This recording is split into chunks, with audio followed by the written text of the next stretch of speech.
Hello and welcome to Insights from Autistic. I'm Arman Khodaei and I have Autism. Today's video is about a kind of embarrassing subject matter for me, potty problems. So I'm going to discuss what it was like for me as a younger child using the bathroom and some of the difficulties I faced.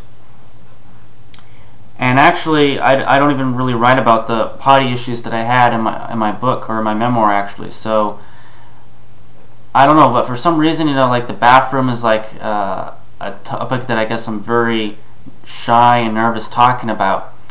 But with that said, it's an important topic that a lot of parents are facing troubles with their child and everything. So I'll do my best to give an honest input into what it was like. So I do remember as a child that going to the potty was like a challenge for me. I didn't quite understand it, and I remember my mom, getting me like this potty book and trying to make going to the potty seem very exciting and something that I would really want to do. And I don't know at what age I started using the potty. I don't know if I was on time or if I was behind schedule in comparison to other children when it comes to using the potty, but even when I got it down, like wiping my behind was a challenge, and I didn't understand that, and overall just it confused me. And then in school, I'd have issues like I would need to use the restroom, but especially in the 4th and 5th grade, the teacher said you can only use the bathroom at designated times. You can't ask to use it. There's going to be this time where we all line up and we can all, go to the bathroom. Each student one at a time. And some other students, they would ask to use the bathroom, but because the teacher said you can't ask, I was very literal. If a teacher said something, that was it. What the teacher says goes. That her rules are her rules, and you don't question the rules.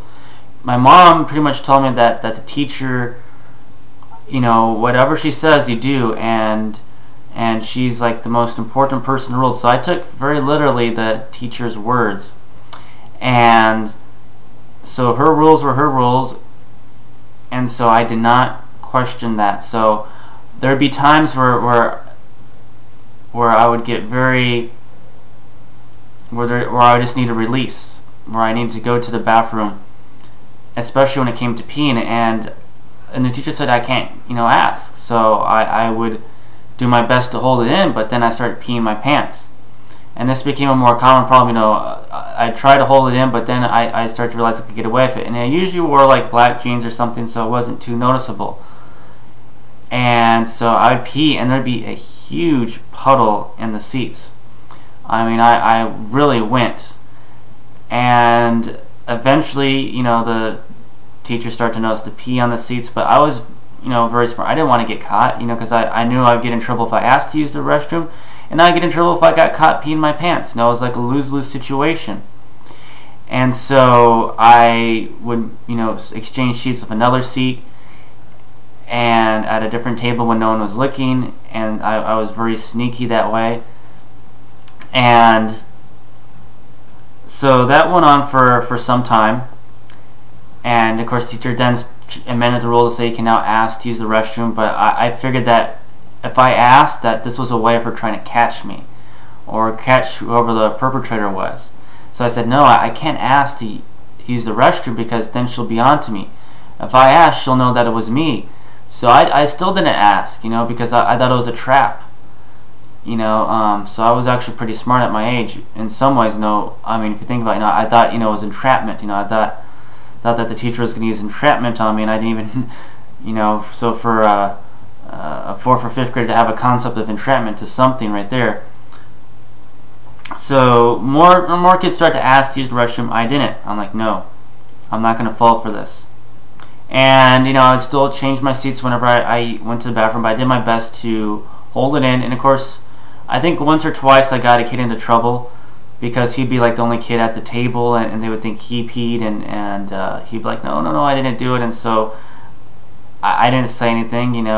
I was first of all, I didn't want to get in trouble with the teacher. Second, then there was the whole if this other students found out, they would laugh at me, tease me, make fun of me. So that was a huge issue.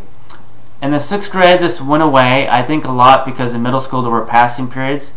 So despite the fact that the teacher said, I get less opportunities to use the restroom, that was actually, I found it to be the exact opposite to be true. In middle school, some teachers said, ask if you need to use the restroom, and there was passing periods between classes, so there was more opportunities to use the restroom than there was in the 4th and the 5th grade.